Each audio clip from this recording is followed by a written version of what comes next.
I was driving this afternoon, picked up my daughter, and I had a podcast, one of your podcast songs. I was again reacquainting me with stories and things I'd heard you all say, and I'm like, I want to know more about them before we go in.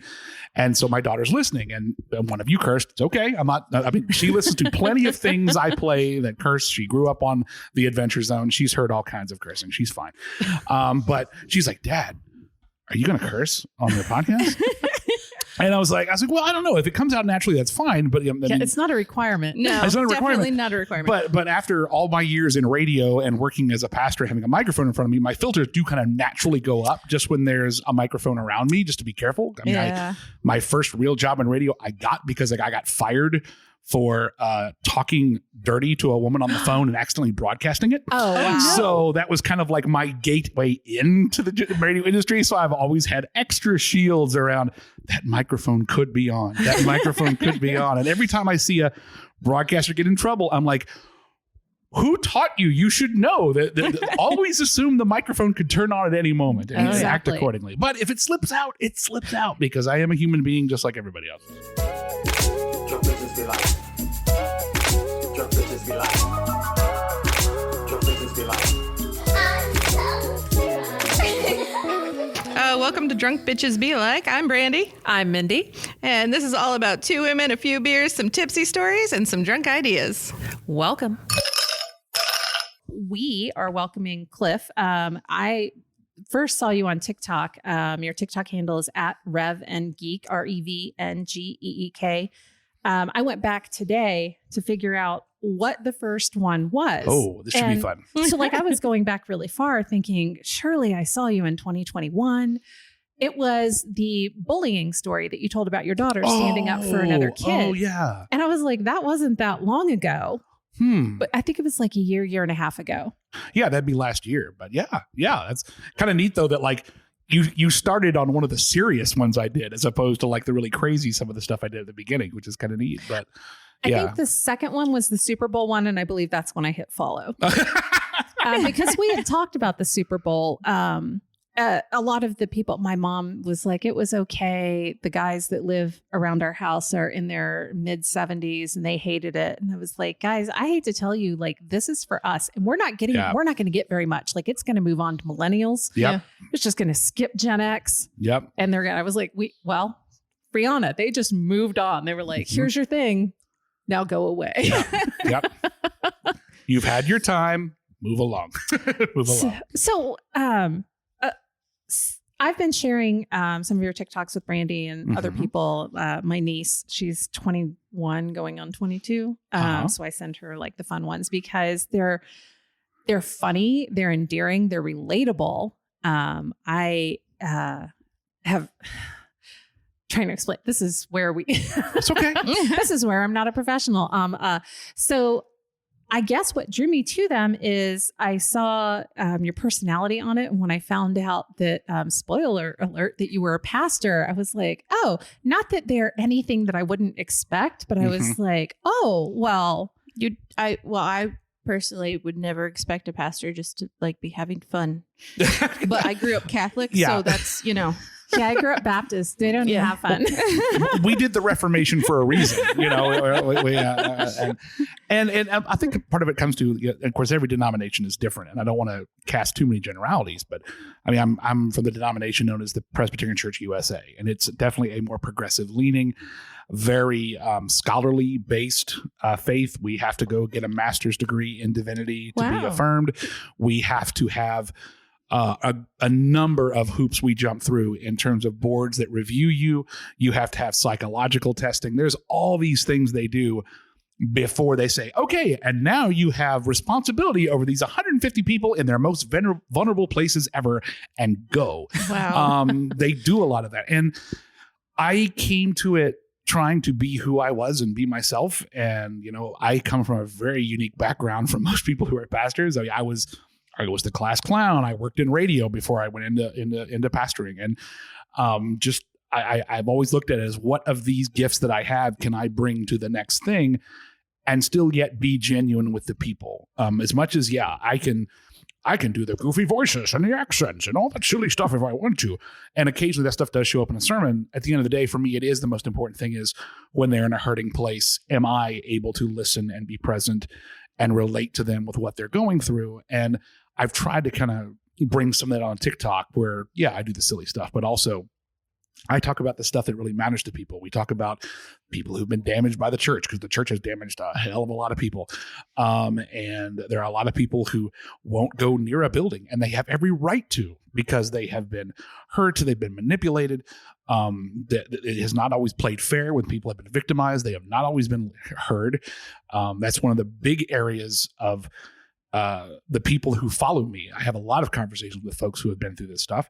And then on top of that, then you also have those who've always been told, well, you're a sinner, you're this, you're that, and their shields are up for that. And I was just trying to be me and show that, not everybody is like that. Not everybody is looking to cast you into the pits of fire. Some of us actually just want to love on you and say, hey, whoever you are, however you are, and whatever you are right now, I love it. God loves it. And let's talk about healing some of the stuff you've been through. So. That's fantastic. When I saw, there's been a couple. So I won't say I was raised in church, but every other weekend I went to my grandparents, which meant every other Sunday I went to church, and we went to a Baptist church here in Kettering, or over in Kettering. And it was very much like Brother Norman, Sister Ruby, but the women didn't say anything. Mm-hmm. The men, like, you wouldn't even hear the women like, amen. Yes, nothing, just silent. There was no questioning anything. I wore pants to church one time, and my grandfather had a meltdown. And I mean, not like pants. I wore like, we grew up in the 80s. It was like this 2-piece thing that matched, and it was like fabric, and it was pink. It was cute. It's not like you were wearing jeans. I had everything covered. And he had a meltdown. And I think that it left something very negative for me and my mom too. I wouldn't say she was damaged by the church so much as she was damaged by how her parents put her in it. Yeah. But I didn't want to go into, I don't know if I've told the story. I was young, and I remember my grandmother telling the story, and we've talked about the fact that my family, the older generations definitely were very bigoted. And I was like, that can't be true. They had a Black family that joined the church or they came to the church, and the pastor pulled the woman aside and said, maybe you would be more comfortable at a church for you. And I heard that story, and my elders were like, yeah, that's what should happen. Oh my God. What? Yeah. Can we go back and just look at this whole section of the Bible over here? This is the story of the Good Samaritan. Kind of says, no, that's full of crap. That's just all full of crap right there. So. Yeah. So I was, and then I was traumatized by watching full immersion baptisms at the age of 5. I was like, no, Those are freaky. You got the sprinkle on your head. A sprinkle? Yeah. No, I mean, that's what we do. Presbyterians are sprinkle. We're sprinklers. I'm doing a baptism this weekend, so I it'll had be to a sprinkle. bend over a sink, and I think they just poured things out of a cup or something. Yeah. I don't know. I was in 2nd grade or something, 3rd grade. So did you? Were you raised Presbyterian? Yes, Okay. yes. My parents started off like a lot of parents did back then, just starting off in a little apartment. And there was a Presbyterian church right across the way that it turned out that my mother's parents also went to, and they went there. And when my father got transferred to the Huntington, West Virginia area, which is where I'm from originally, my dad got a job working for the power company there. And we were looking around, and they found this little small church in the town of Barboursville, which is right next to Huntington. And it was a Presbyterian church, and they just fell in love with it. And we fell in love with the people. And about in the first 2 years we were there, it went through a scandal. The pastor got caught with the secretary and got caught doing some other things, and like a bunch of people left. And I was a little kid, so all I knew was everybody was mad. I didn't know why, but my parents loved the church and they wanted to stay. And so we stayed there through that whole thing. And then the next pastor they called, little did they know, they basically called a hippie. And he was amazing. And he taught me so much. And I saw a very loving and accepting and someone who's willing to crack open and say, I don't know all the answers, but let's explore it together and figure it out. And that was so formative for me as a little kid, where all my other friends were going to churches where they were being told what they had to believe. They were being told what it said. And I was like, this doesn't seem right. I kind of, but over here, Bill's telling me that I can ask some questions, and you're not allowed to ask any questions, and the girls can't talk. That's crazy. And it always fit right. It always felt right. And I explored some other faiths along the way, even when I was in college, but I kept coming back to this one. And now, here I am now. I've been ordained as a pastor since 2005. And, I'm married to my wife is also an ordained pastor. She pastors a small church of her own. It just kind of worked out that way that we both have churches here. And, I could never, I really don't get, we can have difference of opinion, but when you basically say that my wife can't be a pastor, that's when my hillbilly comes out. And I'm like, okay, now we're going to fight and we're going to argue. And, because most of the stuff that people get upset about, it's control, and they're uneasy, and they aren't able to have that space for a what if. And that to me, that's the best stuff. The what ifs of faith are the best stuff. And that's just where I feel most comfortable. I feel like you said growing up, like you had such a good example of somebody in the church that like you really took from, and was a great example of somebody and how you should be and everything else. And I think that's really amazing to find, because I feel like a lot of people just don't have that, or they'd have better experiences and probably stick with going to church and being part of those communities and things like that. Because I feel like there's so many people that just have such bad experiences. I think there's a lot of people now that are, you actually had a TikTok about your pettiest breakup. I'm trying to remember. When you were separated from the second. Yes, the second church I served. Yes, that was a ride. Yes, that was a ride. And I always wonder. So again, my grandparents being the diehards that they were, I was taught that like babies are born with original sin, and it was like, I feel like that's wrong. And my grandma was 100% like, unless you're baptized right away, if you pass away, the baby's soul isn't going to have it. And I was like, this is horrifying. Yeah. And I asked the question, what happens if you're raised in the rainforest, like where you've never met another human being? You're not Christian. And my grandma said, well, I guess they're going to hell. Yeah. Yeah. I was like, what? Yeah. Any faith understanding that starts off with, I'm the one that's got it right, and ergo I'm okay if everybody else burns, you need to rethink a few things. Yeah. Because even in the Bible, there's times where Jesus actually said, hey, I got flocks you all don't know about. So I'm like, I'll let Jesus work that out, because I got, I want to take care of the people around me. But yeah, there is a, I'll come out and say it. There's a lot of power in fear. There's a whole lot of power in fear. And you get up in a group every week, and you're like, you need to make sure you're back here next week, because the world is all out to get you, and everything in the world is awful, and this is the only safe place you can be, and I'm going to tell you all most awful things about it. And oh, by the way, here's the plate, and I'm going to pass it. Now, I'm not going to say we don't pass the plate. We do pass the plate. Just you got to do the ministry, and yes, I get paid a paycheck like everybody else. But I'm not going to point a gun to your head and say, and you better put it in there or you're going to burn for it. And I'm fine with the fact that my church is not a bursting at the gills church, because I've never felt I've had to compromise what I'm proclaiming for the sake of creating a anxiety in people so that they will respond the way I want to. Oh, yeah. You should definitely be leaving church feeling good and happy about the world around you, and not like depressed or fearful or anxious about going back out into the world. Like, and any church that makes you feel like that, I feel like has got an agenda or something. Yeah, but they're successful on the worldly stage. And that's kind of the hard thing is that, and I have people in my own congregation who'll be like, well, look at the way this church is growing. I'm like, yeah, but and my answer is always, yeah. And my kids would love every meal if I served them nothing but chocolate. But as a parent, I can't do that with a clear conscience. Yeah. Right. So, yeah. Yeah. I mean, I think that you make a good point. There's a lot of fear being exercised in the world now that is that's it's the paper tiger, build this fear up and say, I'm going to protect you from it.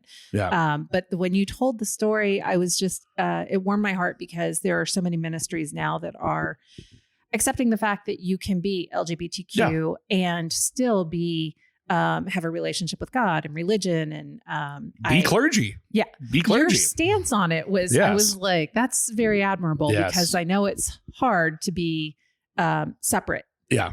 Yeah. And I have friends in seminary. The PCUSA has gone under changes in the time that I've been in it. When I started, you were not allowed to be an open and out LGBTQ person and in a relationship and be ordained. There was rules against it. The rules changed since I've been within the church. I was one of the ones who was fighting for the rules to change. And I had friends in seminary that had to hide their truth because they really felt they were called to serve. And it was in this really conflicting place. And when that changed, that was when everything happened with the church I was serving at the time in Pennsylvania, because they did not feel that way. Right. Didn't matter that I did. They really did not feel that way. And a local paper wrote the story up about as horribly as they could in a clickbaity style of, oh, the gays are taking over the church, and here's what the PCUSA has fallen back on itself. And everybody in my church freaked out. And I tried to do education with them. I sat down and had conversation about it. And I'm willing to talk. I said, well, you want to talk about these verses? Let's talk about these verses and what they mean and what they actually don't mean and where they come from. And I basically had a guy from the back yell out, I don't care about your historical understanding. I know what it says, and that's all I need to know. And it's like, okay, I got a bad feeling about where this is going to go. And sure enough, a few months later, I found out they were having meetings to try to leave behind my back. They didn't know how complicated it was. They thought they were just going to change the sign out front and it was going to be fine. I'm like, no, that's not how this works. It's not at all. You're a kid in the front yard saying, I'm running away from home with your little duffel bag. You don't know what you're even getting into. And they eventually did, and my contract ended, and I had to go. And that's how I ended up here in Dayton. When that job ended, I went back in the pool looking for folks. The way the Presbyterian Church works is you interview. You put your name in a database, and churches that are looking can find it, and they get you on Skypes and phone calls, and then you meet in person, or they come see you preach, and then they invite you here, and they sneak you into a church to preach so they can see you in person. So churches will host so you can do it. And then you come, and you do a full weekend. You meet everybody, you preach for them, you walk out of the room, and they vote. And it's the longest 5 minutes of their life. Well, are they going to hire me? I really hope they're going to hire me. I had to drive a very long way for I this. did drive a very long way from Pennsylvania to be here, but and they did, and I've been now here over 10 years, and I love the town now. It's I mean, as a West Virginian, never I thought I'd say I'm a proud Ohioan. Here I am. So and then I still am healing from the wounds of how that church ended, because they really did. They hurt a lot of people in that congregation as they made that decision, not realizing or not caring that they did. There were people in that church that were affirming.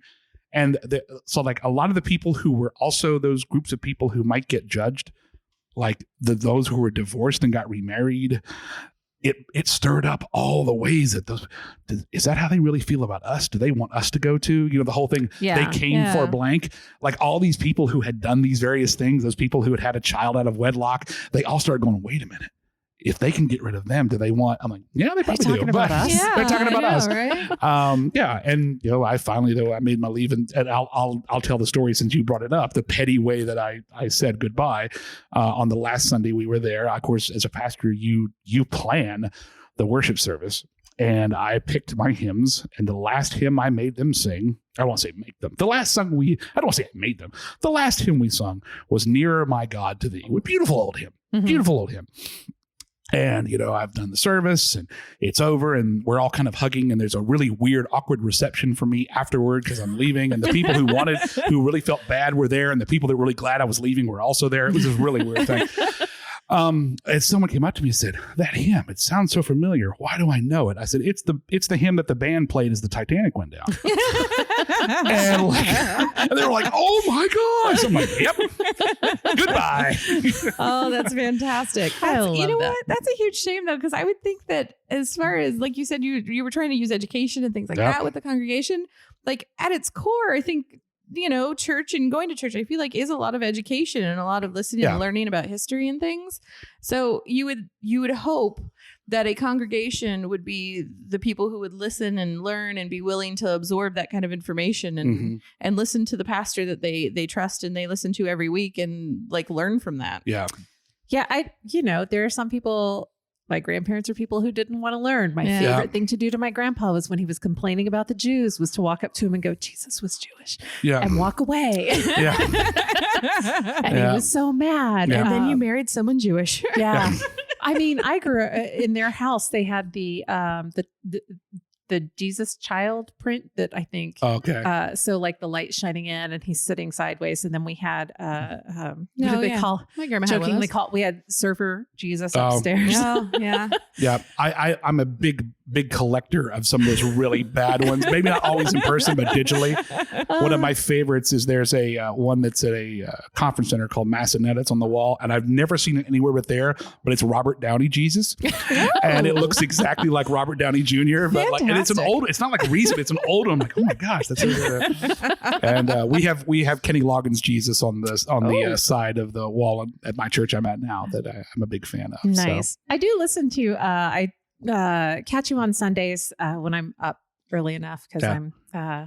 I'm enjoying the unemployed life a little too much. Like I'm going to stay up till 5 o'clock in the morning. And Yeah, why not? But I do tune in, and if anybody listens to the show, they know that I'm kind of ambivalent to religion itself. I think that Mhm. spirituality and the relationship that people have with God should be their own. The thing that I hated most was saying that I had to go through a man to get to God, and I don't Mhm. mean just by gender. You have to go through this person to Mhm. get there, and I was Yeah. like, do I have to really? Mhm. But no, you are still educational. Like you go through the passages and you discuss them. There's another creator that when you were talking about your wife being a pastor and people not wanting to listen, he just had a video that came out where somebody was talking about where are the men. It's Dan McClellan. Oh yeah. yeah. And where are the men? There's too many women in the church. And he came out and was like, the guy started in because Brandy, I don't know if you've seen him. We're on different. We have different algorithms. They're kind of close, but Yeah. I'll be honest, I only go on when you send me things. I feel like because I follow Reverend Geek that I'm like things bubble up to the top a little more. I wish more people followed me, but it's okay. I'll take it. But he went into the whole thing. The gentleman started with, let's start with Timothy. And he was like, well, first of all, Yeah. and he just goes through and, explains it. And it's always interesting to Yeah. listen. And he's never saying that I'm right. He just normally is like, that's not what the Hebrew is of Yeah. this. And I'm not telling you, you can't believe what you want to believe. I just want to explain that that's Yeah. not where the Greek came from. And that's not where the Hebrew came from. And that one, he was like, that's not true. Paul had, and I forget what her name is, had a woman that he considered an apostle. And Mhm. he was like going through what it all was. And I'm like, I'm going to send my mom this and let's see how that goes. Yeah. Because we went to one Presbyterian church in Jamestown and a woman was the pastor and my mom never wanted to go back Mm. because women don't minister to men. It's like, what? Well, to which I would say, if we don't have a woman, nobody knows that the resurrection ever happened because Jesus appears first to a woman, and if she keeps her mouth shut, the story ends. I don't want to tell anybody about this. Yeah. Well, I mean, and the other thing is, and I go through this a lot because I mean, my parishioners and my people, from high school or whatever who know me, when something comes up, I'll get these frantic, messages. Hey, could you explain this? And it's always like, can I explain this in 15 seconds? I'm like, okay, well, then I can not in 15. But the important thing I always remember, especially when anybody brings up like Timothy or a epistle of Paul or whatever, every one of those things was not written going, hey, someday I hope this ends up in the Bible. It was a letter written to a specific place talking about a specific thing in a specific time. And we, 2,000 years later, are trying to make some meaning from that. And if we want to assign a universal meaning to something that someone says one time, the analogy I always use is if a buddy of mine sends me an email and says, hey, Cliff, I got some kids that are in my youth group and they're causing trouble up in the balcony every Sunday. And I said, I send back, well, no, don't allow the kids up in the balcony. And I'm talking about those kids in that circumstance. But then 2,000 years later, a hard drive is recovered and someone puts together the Epistle of Cliff and says, it says here, the Epistle Cliff said the kids shall not be up in the balcony. So we have to keep all kids on the first floor from now on. And that's not my intention. And Yeah. I've long contended that the Apostle Paul, if anyone ever told him that his letters would one day end up in the biblical canon, he would spend a hell of a lot more time editing and thinking things through. And he probably would have said, no, don't do that, and burned all his letters. So I don't think he would have wanted them to be biblical canon. Yet here we are. It wasn't my decision. It'd be like with the email that we do today. Brandy and I talk about this a lot where I try to walk that fine line when I'm in business between I don't want to be the woman who apologizes all the time and says, do you think maybe you could, if you would, if you might? And there are a lot of times that I'm like furiously typing something and I look and I'm like, back. Yep. I don't want a record of this. Like, I don't want this to be 100% what somebody sees Mhm. when I go up for my reviews. I'm like, back. Then in person, I get them on the phone. I'm like, hey, here's the thing. So yeah, I could see that. So you had mentioned that, so you did have a life before you were a pastor. And one of my favorite things that you did, I saw it today, was because I think you said because of you being a personality on the radio, one of the things that you did, or maybe it was separate, were you were the announcer, Yes. the commentator for the West Virginia Huntington Blizzard. Blizzard. I was the rink announcer. Okay. So I was the please welcome to the ice, your Huntington Blizzard.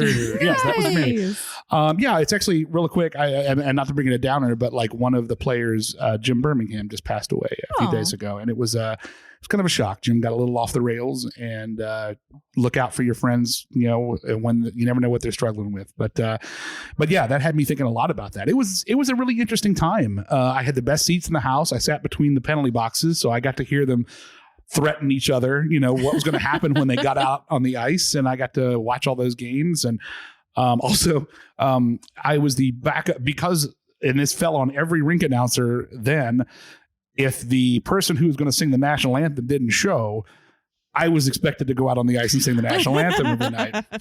And because there were Canadians, I also was expected to know the Canadian national anthem if we were playing a Canadian team. Oh, so that's fantastic. I don't think I could still do that one, but I could give you the first few bars. But after that, but yeah, that was a fun time. That really was a fun time. That was a fun little perk. I Yeah. think that team used to come to, I think The they might Dayton have been- Bombers. yeah, We played the Dayton yeah. Bombers back then. Yeah. I actually I used had to an love the internship Bombers. with the Dayton Bombers. Oh, when I was okay, in- cool. Yeah, when I was in tech school learning broadcasting and stuff. And Okay. I got to go to the ice and have all the hockey players come into the studio one day and record them doing things. That Yeah. was such a good time. I mean, I Yeah. think my friends and I went for the same reason that other people go, which is really giant beers and waiting for Nachos hockey to and- break out. Yeah. Yes. Yeah. The ECHL was a lot of that. It was a Yeah. lot of that. I can remember one fight we had that broke out that everybody on the ice was fighting. It was like something out of Slapshot. And I'm looking around and I look at one end and all of a sudden I see the goalie start to beat his chest and the other guy beats his chest. I'm like,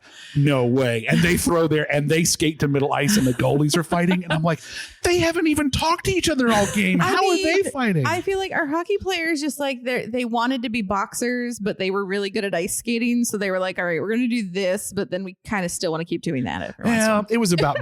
it was about doing something memorable. Yeah. And when you're playing at that level, you don't always have a great scoring night, but if you had a heck of a fight and that You makes got the your news, name. your name got Yeah. out there. So yeah. Which That's is awesome. a shame. Yeah. Yeah. I mean, I think that the one bench clearing fight that I saw in the Dayton Bombers, like the game was over. Just Yeah. everybody, bye. Yeah. There's no way that the refs can get control at this Like, point. It's just going to happen. I Yeah. paid $10 for a ticket. What are you talking about? Yeah. Yeah. Yeah. $10 for a ticket and $9 for a beer. Yeah. Yeah. Oh my goodness. So were you in radio in West Virginia? Yeah. I worked at the radio station was 100 Key FM. It was right there in Huntington. It was a station I grew up listening to, and was like, oh, someday I'm going to be on that. I'm going to be on that morning show, and I'm going to be there. And strangely enough, it worked out. I had to work my butt off for it. It wasn't a matter of I just dreamed it into. I worked at an oldie station for a while, and then I went back to school to get my master's degree. And the story I mentioned before, somebody got in trouble and got fired, and they needed somebody who could just jump in and knew how to do everything. And someone said, hey, Cliff can do it. And I started working overnights and doing all this stuff. And then our morning show left for a new market. And what the late morning guy who was trying to be funny, but just doing funny alone is hard. And Just I was sitting there. and I just gotten off the air. I was in grad school at the time. It's 6 o'clock in the morning. I'm ready to leave and go get a cat nap before class. And he's like, dude, can you just talk to me for one break so I have somebody to talk to? I was like, okay. And he was my boss. He was the program director. And he just shoved the mic over. And when that mic sat down in front of me, it was kind of like, if the Lose Yourself song by Eminem existed at that point, it would have been playing in my ears because I'm like, this is it. This is the shot. Don't screw this up. So I was silly with him. I had punchlines for everything he said. This would be funny. And he laughed. I was making him genuinely laugh. And he turned off the mic and he looked at me and said, can you stay for the morning? I had a test that day in a class, in a master's level class. And I was like, I can stay. Oh yeah, I can stay. Absolutely. So I stayed. Yep. And next thing I know, I was off overnights and I was doing mornings with him. And then he found another regular host and rotated them in. And yeah, I did mornings for 5 years. And That's it was great until God said, no, I got another plan for you. About the same time that Clear Channel was buying everything up. And I kind of saw the writing on the wall where that was going to go. So Yeah. it's like, I think I'll go work for God. Yeah. Is it Cox around here? Well, Cox is the TV station, Okay. one of the Mhm. TV stations. Yeah. But iHeartRadio iHeartRadio owns everything. It now, was and- it was Atlantic Star, got bought up by Clear Channel, got bought up and turned into iHeartRadio, and that it just kept getting eaten by a bigger and bigger fish. Yeah. So yeah, and I have a friend just I was in a few weekends ago, and a friend of mine who worked there 30 years on Country Station just got an email when her shift was over. She's fired. So Wow. that's how it's going. That's how it's going now. So I'm glad I left. Can we talk about the narrative that a man who choked someone to death being called a good Samaritan is the most horrible misuse of the scripture ever? Oh, yeah. And the fact that millions have been raised. Yes. Oh gosh. That yes. is, I felt so bad for, everybody does. So it's Jordan Neely, correct? Yes. Yeah. Unfortunately, there are so many homicides that are unjustified that Yeah. you try and get the names. But I mean, the fact that he was on that train and all it would have Yeah. taken was, here, I've got some water. Let me give you some food. Yeah. Let's get you to a shelter. Let's, somebody being cooperative Mhm. and actually being a good Samaritan Yeah. would have taken that down. But Yeah. he didn't hurt anybody. Yeah. He wasn't doing, other than I've been mad. I would hate to think that somebody would just Yeah. come up to me Right. someplace and be like, let me take you down. Yeah. And the excess, Yeah. 10 minutes, Yeah. 10-minute chokehold. Wow. Yeah. And the narrative of using the phrase good Samaritan to describe, and again, I'm not ready to get into the semantics of what exactly happened that day and what is the right use of force and all that. I don't think it's to the point to kill somebody. I don't call that, Right. I think I would call it excessive force anyway. But the people who have tried to use biblical language to describe what happened there, when the Good Samaritan is about welcoming the outsider to the point of risking oneself. Well, I had an amazing professor in seminary that when we were first studying the Good Samaritan story, and he said, if you want to put the Good Samaritan in its proper context, the Good Samaritan is risking their well-being to be a helper to the person who's in trouble. And he said, if you want to put the Good Samaritan in its truest perspective, then the person who's bloody and attacked and in the ditch is a police officer. And there's an African-American teenager dragging him to safety in 1950s Alabama. Mm-hmm. Because if he is seen dragging that police officer, what's going to happen? They're going to assume he did it and he's going to be harmed. A Good Samaritan was that far outside the realm of what it was to be within the people. So it was a huge thing of being the outsider doing the right thing. Yeah. This was not that. No. This was No. not that. Absolutely not. So. I just hate to see things like that happen. I mean, it's the entitlement, like knowing that you are, I don't know if in his head, the gentleman who did the murdering, was thinking that, like this is going to go down and I'm not going to be held responsible, or if it was just something that happened. But when you have other people telling you, like, you have to stop, Yeah. Yeah. you need to let go. Even I know, because I watch MMA, that it Yeah. takes about 30 seconds. Well, Yeah. actually less than that to knock somebody out. Yeah. We went to a self-defense class and the guy taught MMA or coached MMA, and he came around. He was like, I'll show you how to do a hold. And I want you to tap when you start to black out. And I mean, it wasn't like he was holding on to me for 10, 15, 30 seconds. He tightened up and I was like, and I'm out. So that, I just hate that that's where we've come, that you're right. That definition has been taken over. And Yeah. Well, and there's just the number of people that are sitting around fantasizing about how much they're going to harm people when they're given the proper chance. Like Mhm. that's the one thing about TikTok that really frightens me about, and usually it's, it's user 856755309 or whatever. Right. But they're like, when the revolution comes, you're going to be the first to go. And it's like, Yeah. these people sitting around like, I can't wait till I have Just the waiting. excuse to harm the people that I don't Mhm. like. And it's like, wow, Yeah, that's yeah. not a good, healthy place to be. No, it is not. Get No. help now. It can't help your psyche or whatever. Yeah. My cousin had posted something. She hasn't listened to this, so I'm not going to use her name though. She had posted something. You had actually, it just happened on the same day, one of the TikToks, but she posted something that said it was very fear oriented. So these things are happening in the world, and we need to be prepared to defend ourselves. And God would want this. I was like, I'm not sure. And how do you have any?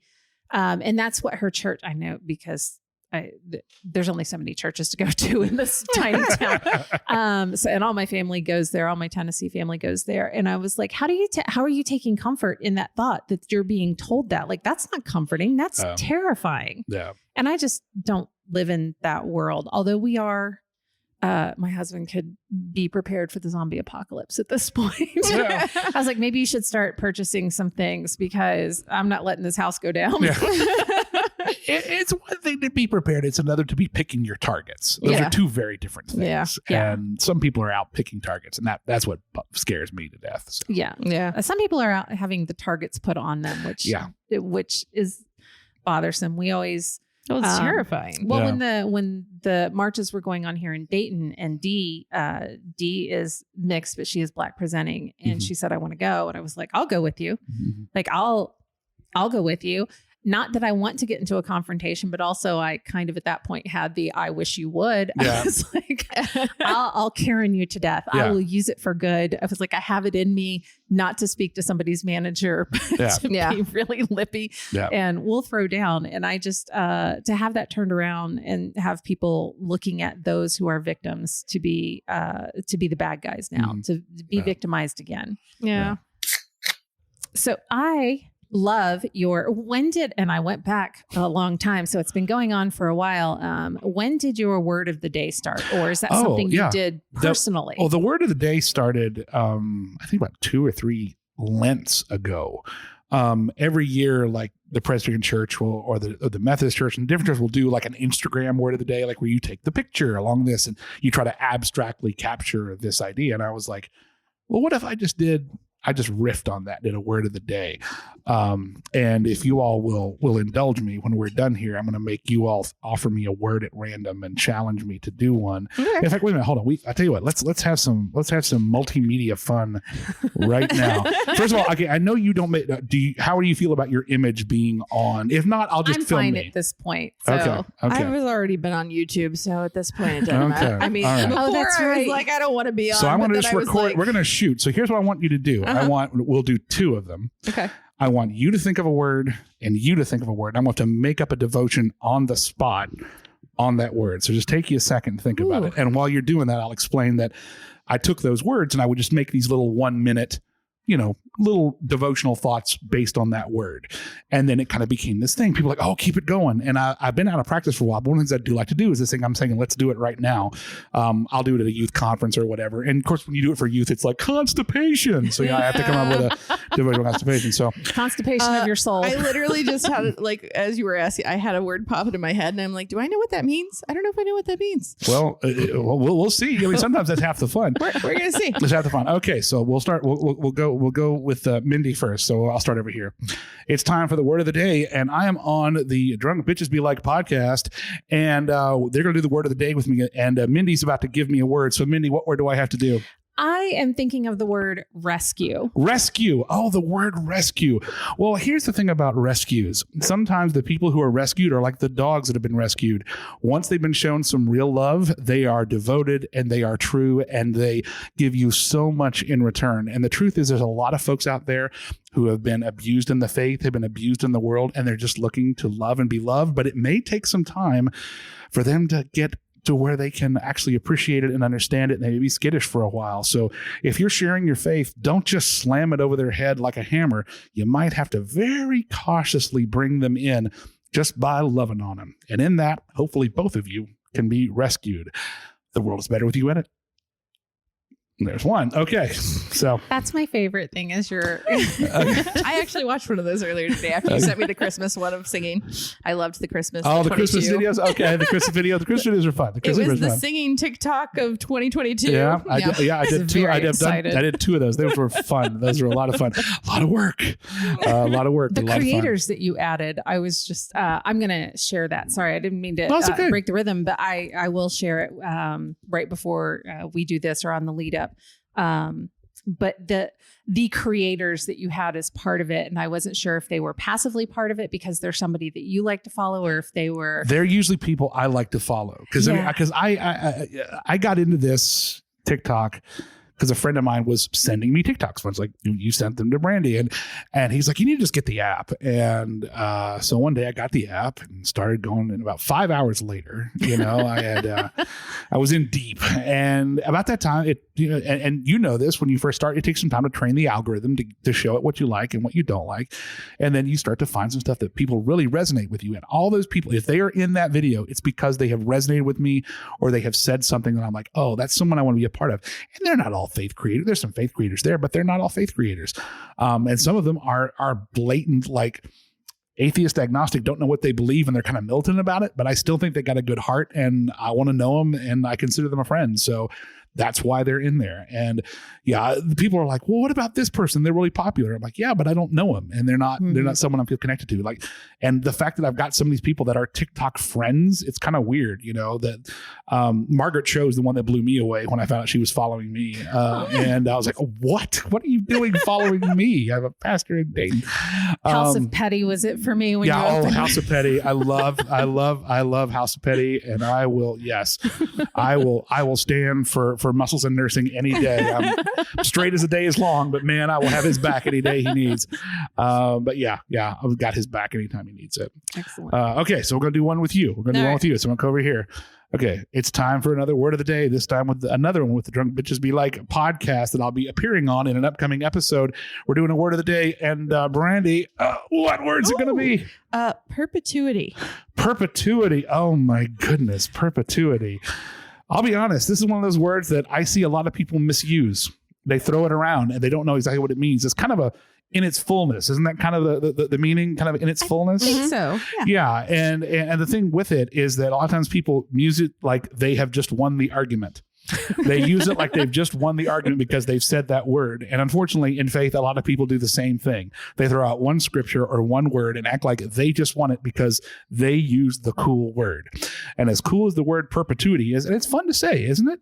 And as fun as it is to quote scripture, that doesn't mean you won the argument. You need to work through the discussion. You need to work through the context, and you need to see if you can find a way to love the person you're arguing with. There you go. The world is better with you in it. That's so awesome. Then you come up with it on my vocabulary is large, but I was just thinking of like how to use the word when they're like in perpetuity. And I'm like, the whole thing. Well, that's why, like, I don't know why that word popped into my brain. That's When we okay. asked for word of the day, like for some reason that popped in my brain, and then I started thinking. I was like, do I actually know what that means? I don't know if I know what that means. I think I know what that means. For just a second though, in the back of my mind, I, like the deer in the headlights look came up like, oh, this is gonna be fun. And then I was like, oh God, I don't want to stump you, but It's like, okay. It's also, okay. it was just It was a random fun. thing. Went with it. I enjoyed the message with it too. There you go. So one of the things that I wanted to catch up with Brandy on, and when we had talked about the scheduling issues that we had between being ill and trying to catch up, and Brandy going out of town for 2 weeks for work. I don't have a lot going on, but it's possible that I may be driving 200 miles in one day to go get a dog and bring it back to Dayton, Ohio for somebody. But one of the things that Brandy just got back from is that you found out a couple of weeks ago, well, a month ago, a month and a couple of days ago, that your dad's sister had passed away. So your aunt, and you headed to Michigan for her memorial. Yes. So Sunday morning, I got up stupid early and drove up to Michigan and got to see all the cousins and everything. And it's it was a weird situation, I think, because so my Aunt Margie, she was my so both of my parents there's 4 siblings within the things. And my mom, of course, is the one girl, and then she's got 3 brothers. And my dad is one of the boys, and there's 3 boys and 1 girl. So my Aunt Margie was like my aunt. She was my only aunt that didn't marry into the family. And when I was little, her son was also the closest cousin that was closest to me in age. So like we would always play and stuff like that. And that's why I'm such, I think, a huge University of Michigan fan, because they lived up in Michigan. And also I found out my middle name is her middle name also. Oh. Yeah. So both my grandma on my mom's side and my aunt on my dad's side, that's apparently where I got my middle name from. But I also found out that she was a complete badass this weekend. Like so on Sunday we had the viewing and there was a service. And then we went out to the cemetery on Monday and she was buried.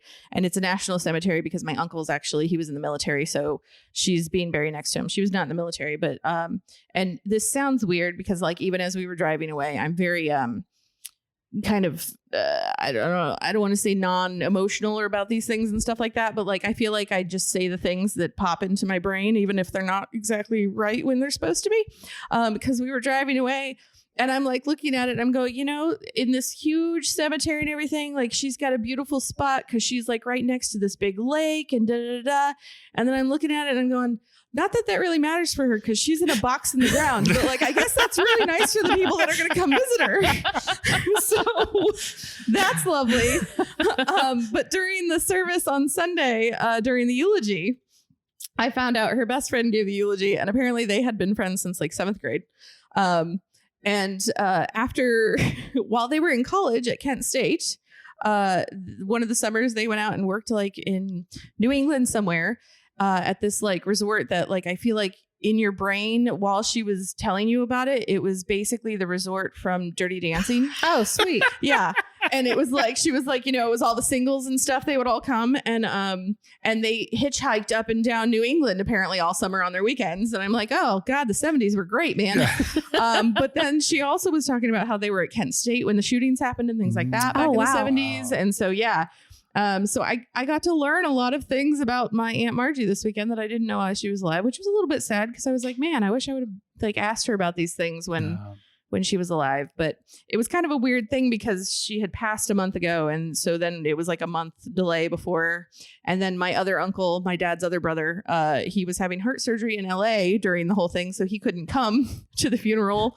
So my cousin like, fingers crossed. is like taking pictures of everything, which she kept going, I feel bad that I'm taking pictures at a funeral, but like Bobby will want to see everything because he can't be here. And I'm like, dude, just take the pictures. Who cares? Like it's your aunt too. Like, you know, my dad called me and asked me about flowers for it.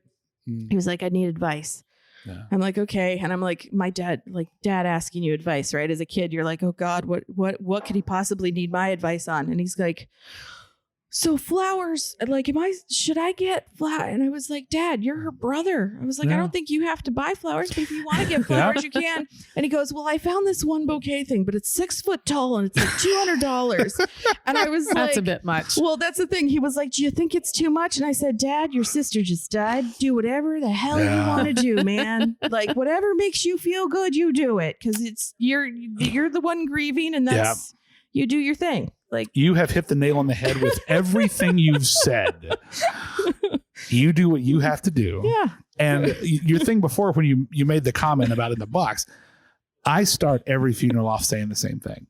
Every emotion is welcome here today.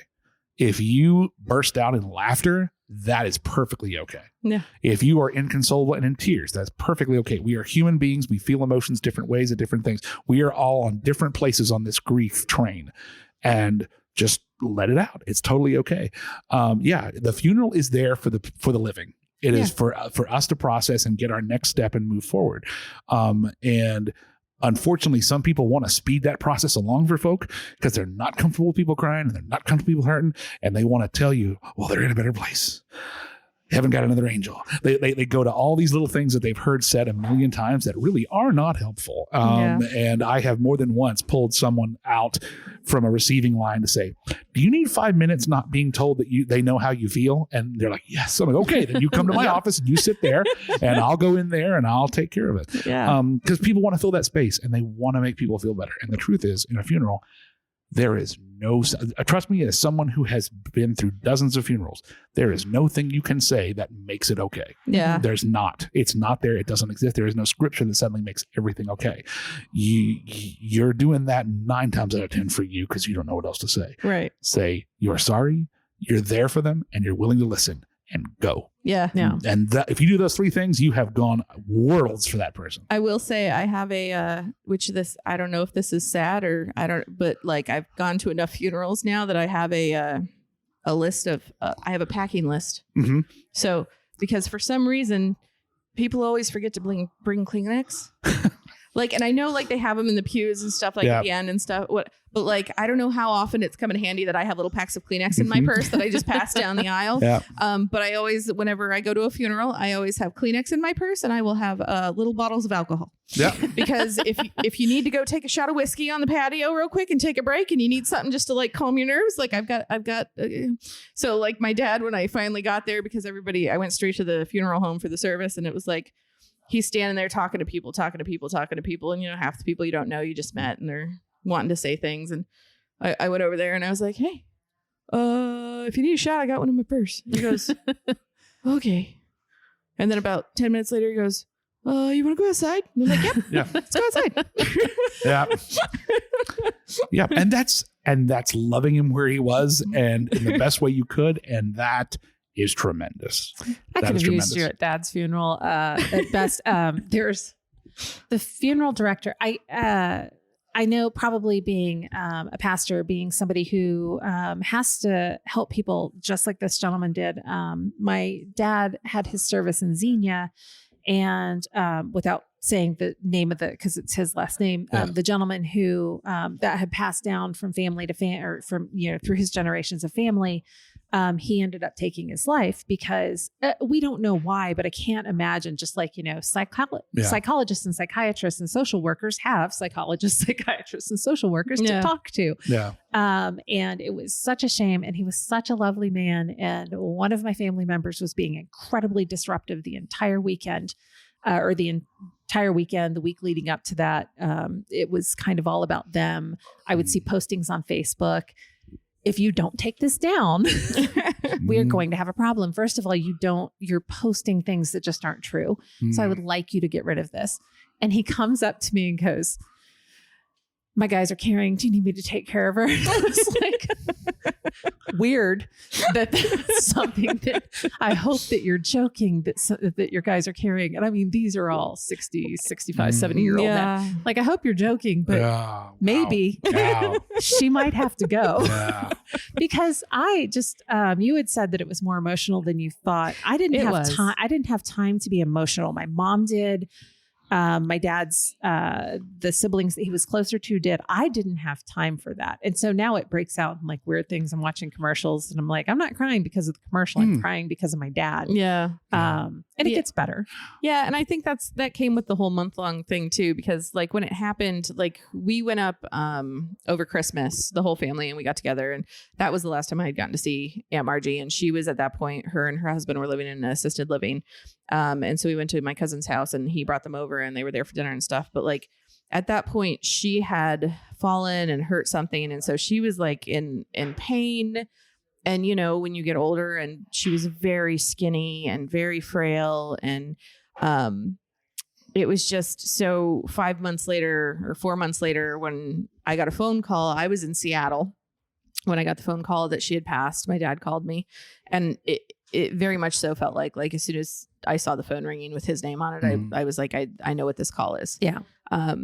But the thing is like in my brain, and because I'm a workaholic and this is where I'm at, I'm like, okay, that was on a Monday, and I'm like, I'm home for a week, and then I'm going on a 2-week work trip where I'm going to Charlotte and then I'm going to Houston. So I'm like, I'm in Seattle celebrating my 40th birthday with 2 of my friends. Okay, so I'm flying home tomorrow, and then I've got a week to get laundry, switch out bags, and then I'm going on a work trip. So if the funeral happens this weekend, then I need to make sure that I can have everything packed on Wednesday before I have to go to Michigan. And then, or if it happens while I'm there, I'm going to have to get a flight from Charlotte to Michigan to Houston. So in my brain, I was processing all the logistics and things like that was going to happen around the funeral and things like that. And so I think I was constantly on. And then it was like when we found out when it was, I was like, okay, Springfest was this weekend, which is a huge festival in Miamisburg that I help. I'm not in charge of, but I help. I'm on the You're executive not committee. in charge of it, but you do a lot of it because Brandy's very much I'll just do it. Yeah, that's. Are you a 2? Are you an Enneagram 2? Are you a helper? Okay. I'm a helper. I'm a helper too. I see.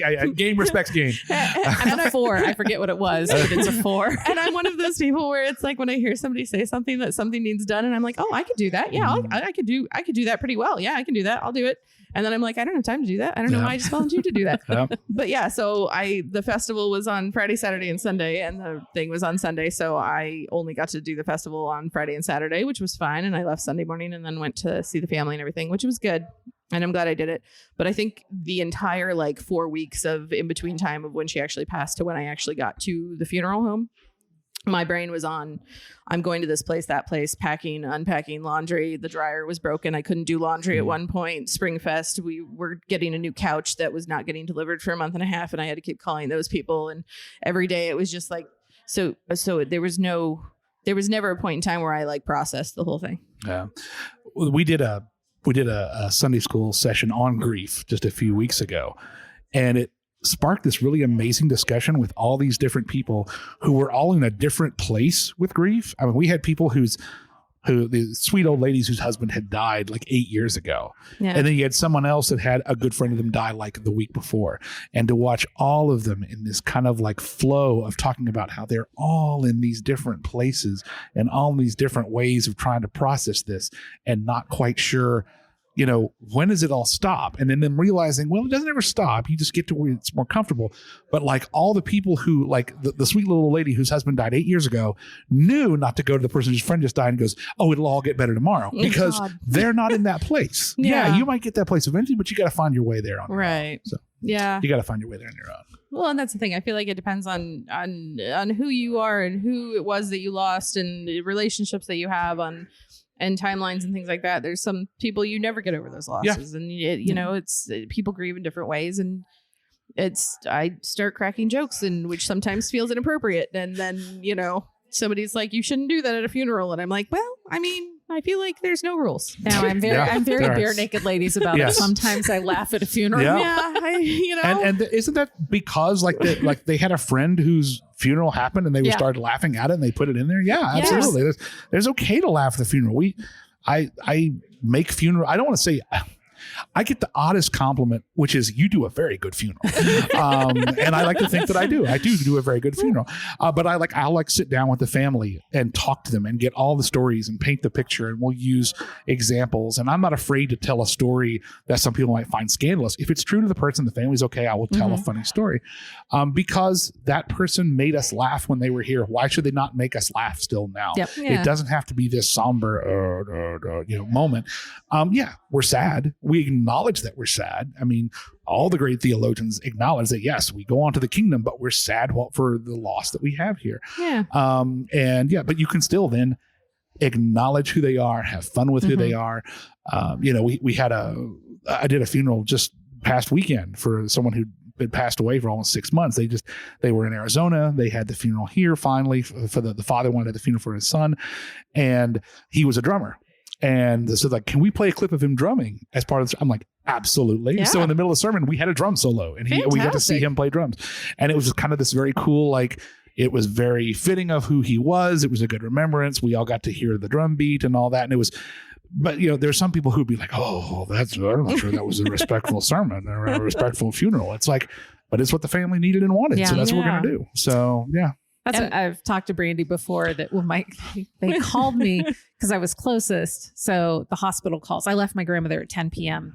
We knew that her passing was imminent. So I leave her at 10 p.m. I'm like, you cool? I'm going to come back in the morning. Do you need anything? She's like, no, I don't need anything. And Kettering's lovely. Kettering Hospital is fantastic. So I leave and I tell the front desk, I'm only 15 minutes away. I do have family that is here, but call me first. Call me first, call my mom because she's in Jamestown, which is 35 miles away, and then call the family who's staying at my grandmother's house. So I get the phone call, much like when I got my grandfather's phone call for the same thing. This is the Oakwood Police Department. Oh, crap. Cool. So they called and they were like, could you come back to the hospital? And I'm like, did she pass? if you could just come in. Cool. So I'm like, well, I know the answer. I worked in the medical field. I was like, I know the answer to that. So I get in there and the nurse is trying to take my arm. And she's like, we are so sorry. Like, this has been coming for like 3 years. Yeah. I'm good. Yeah. Let's just get the rest of the family in here. And the chaplain kept coming in while we're laughing and telling stories about my grandmother and how my grandfather was a volunteer firefighter. And you only got paid this was in the 40s, 50s. You only got paid if there was a fire because you're a volunteer. Yeah. You're not at the firehouse all the time. So my grandma used to set the field on fire. Oh my gosh. Like about every 3 months when they needed some money. She's just like, no, well, hey, there we go.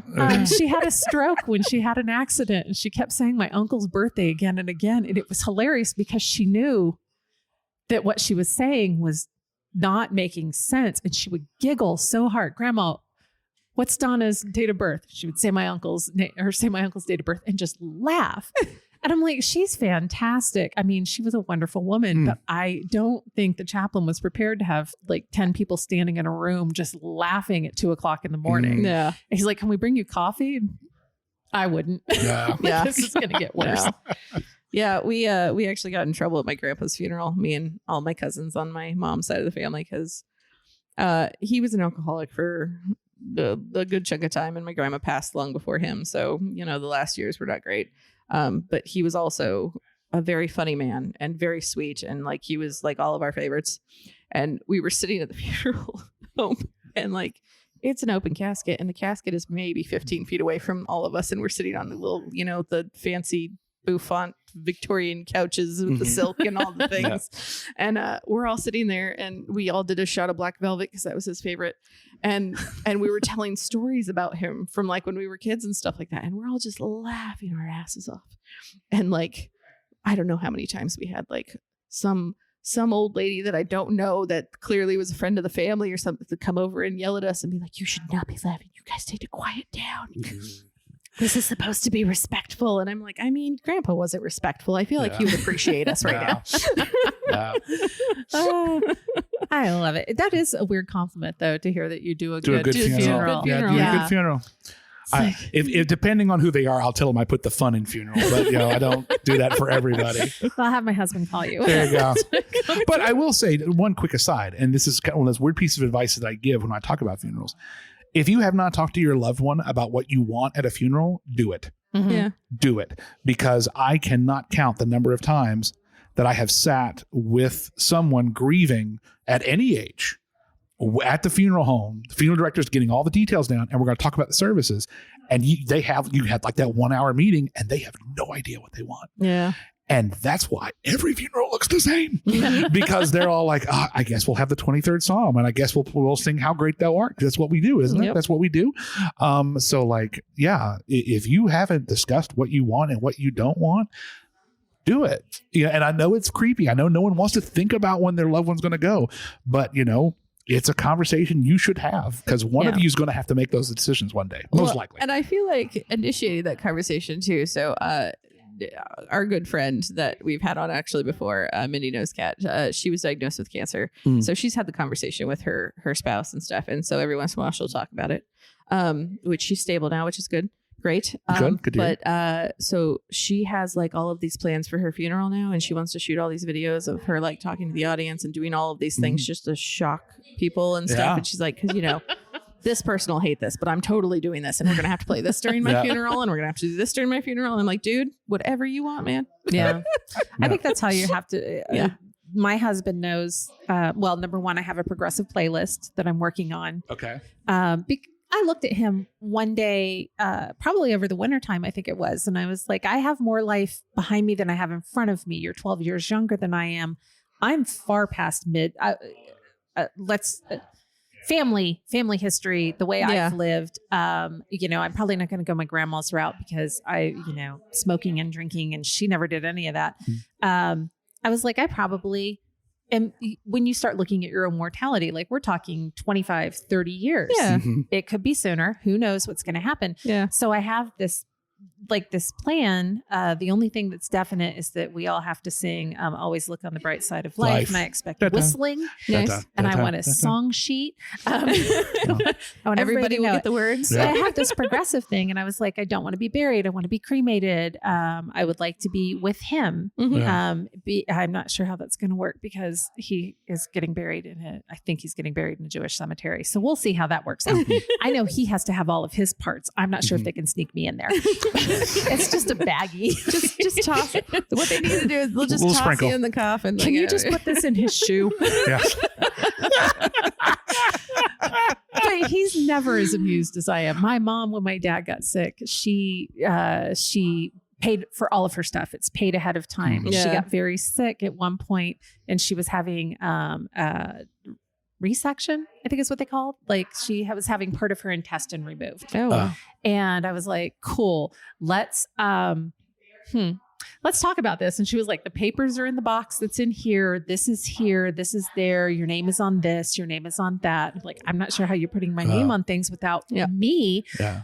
but that's awesome. And so she has everything ready. I don't have everything ready. And I do need to work on a living will, which I think everybody has to Everybody have. should. Yeah. My dad kind of had one, and my mom was so beside herself about stuff that I was like, can I speak for you? Because Yeah. I know what's happening and I know you don't. And family is so difficult to deal with. Yeah. And I was like, and my dad, we had no idea what he wanted. Yeah. And when we got and had the service, I was like, maybe this isn't what dad wanted. My niece is very, she used to talk to my dad. They had these long conversations. And my dad told her one time, I got baptized because your mom wanted this. She knew I was dying and this is what she wanted. And I just did it to make her happy. Yeah. Fine. I still think that you end up in this, I think, who you were as a person. And he was such a fantastic human being. I'm like, you got it. You're good. You're Yeah. good. Yeah. I don't think there's a formality to it, but we had no idea what he wanted. Yeah. Nothing. I mean, My mom's like your mom. Everything's already paid for. She already has her name carved in marble if I want to go visit it right now, even though she's still living. my mom's Which name is is a on little my weird. dad's headstone. Yeah. Like, Yeah. It's very With the start date, we just haven't put the expiration date. Well, she had to have them redo it because thank God she did it while she was alive because they spelled it wrong. And so then she had to have them go redo it. I got one worse. One of my aunts were at the funeral. We'd go. Someone else had been buried in her plot. And they didn't discover till the morning of. Oh my Lord. It's better than adding somebody to her coffin. Well, no, I know, but like still. they were just like they just like pulled like the people sent us. Okay, we're going to sort this out. We're going to do the service. Everybody will leave, and then we'll figure out What to do with the bodies. We're going to have to shuffle this deck. That's awesome. Oh, man. There was just a story on, I think, the Moth, on the Moth, something about somebody, they show up and they get to the funeral. There's like funerals going on all day at this thing. And they knew they had to be in this room, and they all show up in the room, and they bring the family gets there first. And so they're bringing the loved one in, and everybody walks up, the close family members who are starting the whole thing. And they walk up and they're like, this is not my aunt. Oh, And they were like, oh. And so they go in the back and they come out. They said, there's been a little mix up. yeah. I think we buried your aunt in this woman's funeral. Oh my goodness. It was an amazing story, but I'm like, this is that, that's why I'm getting cremated. You know what? I have two things because one, Dad is not as organized as Mom, has no idea what he wants, but he was in the service, and I'm like, you can get buried in Arlington in Washington, D.C. And I was like, and if he gets buried there and I don't get married, I can get buried next to him. And I'm like, that would be cool to be buried in Arlington. I mean, I'll be dead, so clearly I won't care. But also, like, I feel like that'd be cool. And also, while I'm still alive, I have excuses to go Washington, D.C., which is like one of my favorite places on earth to go visit. Neat So I'm town. like, awesome. So either that or I want to be a tree because they have the urns now where you get cremated and you become a tree. That's nice. I wanna be a tree. There's even one step even more eco-y Ooh. that you can be composted now. Oh. They put you in a vault and you are in it for a month, and your family comes back and gets 3 bags of compost to do with whatever they want. with it. Wow. And I was having a discussion with some pastors about this and about like, how do we feel about that? And one of the people pointed out, if we think about it, that as human beings, we take from the earth our entire life. Yeah. We take wheat, we take animals, we consume the fruit, and then finally at the end, when that circle of life should tick over and we're going to be able to revive the earth, what do? We pump our body full of poison and dump it in a box where it won't decompose, or we burn up all the important nutrients and then throw the dust away. Yeah. And I was kind of like, ooh. Oh. So now I'm kind of thinking about that. I'm kind of thinking about, do I Interesting. want to just be composted back to the earth when this is all? I don't want to be buried with a gravestone. Me and my wife are Yeah. both clear on that. We're either going to be cremated or something else. We do not want a gravestone. No hate to anybody that wants that. We just want to be, if maybe cremated, tossed off a pier somewhere in the ocean, and we're fine. But I'm thinking about the composting thing a little bit. That's interesting. That's interesting. I hadn't heard of that one. Yeah. I know before I met my husband, I was like, what do you have to do to get on the body farm? And my mom was like, absolutely not if I'm still alive. It's like, you can't do anything if I put it in my, and then I was like, yeah, you probably could still override me. Yeah. Yeah. So that was, I'm like, I don't know. I don't want to be in the hatchback, in a Honda hatchback. In a plastic bag with duct tape. That'd be rude. Yeah, you get no say in how they use it. Yeah, Right. Yeah. That's some of my favorite things is watching shows where they're out there checking things. I don't know if that's how it really works because they're usually fictional shows that I watch, Yeah. but I like to imagine they're just going through every day looking at bugs and stuff like that. Yeah. I want to be on an episode of Bones when they bring it back. Are they bringing that back? No. Oh, okay. Oh, I like that show. But I really want them to. It's one of my favorite shows. That was before David Boreanaz got in like a little trouble. He had a little scandal. Yeah. He's been kind of he's in some things, Seals. I forget what it was. I feel like you can't be a celebrity without going through some point in which you are in part of a scandal. I like when people Weird Al. incorporate. Weird Al, totally yeah. scandal free, nothing, Yeah. and a very charming man. Oh. I got to interview him once. Very Really? charming, very charming, Nice. and wonderful, and fun, and bright. I do love Yes. his music. Yes, I find it very zero enjoyable. scandals, nothing. Yeah. Nice. And he, only bit of trivia I know is that he only wears the glasses to perform because Yep. people expect him to be in them. They don't have a prescription because he got LASIK Yep. surgery. Oh. Like Drew Carey. Drew Yeah. Carey doesn't Yep. need glasses anymore. Aw. So, yeah, but he you're still right. wears them because that's like his image. People know him as. Yep. Yeah. Yeah. Interesting. Yeah. So I think scandals are something some people are okay with accepting. Yeah. But there's, you reach I don't think we're going to see Kevin Spacey coming back. No. I think he's done. No. I think he's Yeah, done. I would say that's yeah. There were a couple of things that I wanted to sure. talk to you about because you are called Reverend Geek, Mhm. and where would we be without the geek? Yes. So I was looking at one of your older. Are we really this far in and we haven't talked any geeky stuff? I got so excited listening to all the geek stuff that you all do. So we got. I was going back through again, looking for my very first like on your videos, scrolling furiously, and I stopped because as I was scrolling past one, I saw that you had a shirt that said Geek Orthodox. Geek Orthodox, And yes. that is one of our most favorite t-shirt things Yes. now. We either at Indie PopCon or Gen Con last year, we found them and I bought every t-shirt they had, and they only sell the t-shirts at the conventions Mhm. because I don't think he has the copyrights for it either. Yes. I bought mine at Dragon Con in Atlanta. My first call was in Atlanta, and we started going to Dragon Con when we were down there. And for a long time, we were still going. We haven't been post-pandemic yet, but we have some friends from Atlanta that we generally go get the hotel, do the whole 9 yards. Yes, Yes. I could Dragon Con story all day. But yeah, my Geek Orthodox shirt is one of my favorites to wear at conferences or whatever when I'm in pastor mode, just to be Right. like, this is who I am. Just so you Nice. know. And the guy is so nice. The gentleman who, they don't do that many cons because it's not like Tea Turtle where they like hire people to go across the United States. He does his own thing. So there'll only be like 3 or 4 that they're on. But I message him every year. And or since I started seeing him, it's either him or Matt Inman from the Oatmeal. I'm like, are you going to have stuff there? Yeah. Because I need this. I've never been to Dragon Con. Oh, it's a ride. Yeah. It's a ride. I think now the number's over 85,000 nerds wow. That's that crazy. show up in Atlanta. And I got stories from there. I got all kinds of stories. But yeah. Brandy would love this. And I meant to ask you, so we're Doctor Who fans. Yes. But I saw that you went to the Renfest this year. Was it this year? I think it was 2 years ago. 2 years ago. Every year I dress as the Doctor when I go. But like Last year I we were think- there. We were there for Time Travelers Weekend 2 years ago. Okay. Oh. And then this year, I think you said you went the weekend after Yeah. Time yeah, Travelers. Yeah. But you were still dressed as, is Tom Baker your favorite? Tom Baker was my Doctor. doctor. Tom was my doctor. I grew up on Tom Baker on the local PBS station and just was fascinated with this show that I strangely enough started on Robot, which is his first show. I had no idea there were other doctors. I was just an elementary school kid who turned this thing on and just was captivated watching this, bad special effects. I didn't know any better. I thought it was great. And then when he regenerated, I was like, what the hell just happened? And years later at DragonCon, I got to meet Peter Davison and tell him what a cornerstone he was to my Greek upbringing, that that thing at the end where he regenerated from Tom Baker. I'm like, you were one of the main reasons I'm a geek, and it's awesome.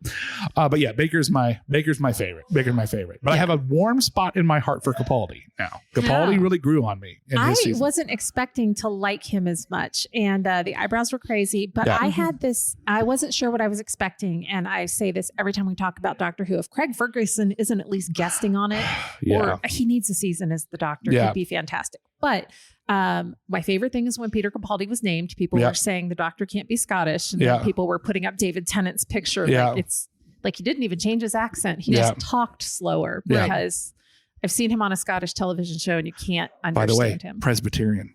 Really, David Tennant. His dad is the head of at one time was the head of the Presbyterian Church of Scotland. Nice. So he's a preacher's kid.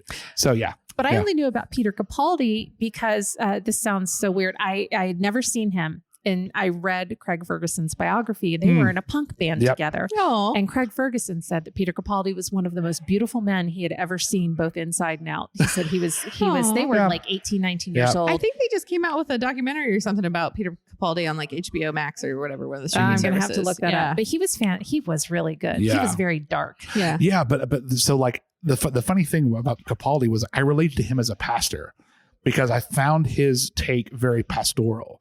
The whole time he's having the out with Missy and the Master, where he's like, I don't do this because I'm trying to win. I do this because it's decent. I do it because it's right. And I do it because it's kind. And it doesn't always work, but I'm going to keep doing it. I was like, damn, if that's not a mantra for ministry, I don't know what is.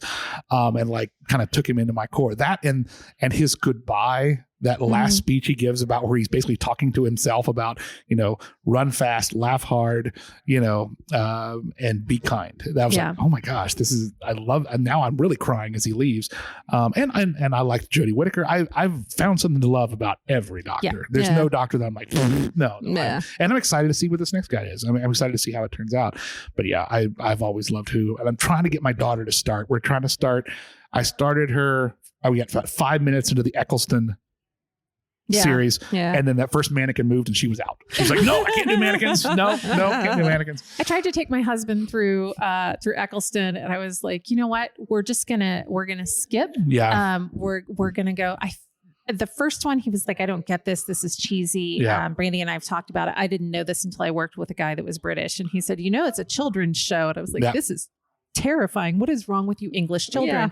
They said it was to tell you about morals and what would happen. It was basically the boogeyman. It was so that you would be a good person and a kind person.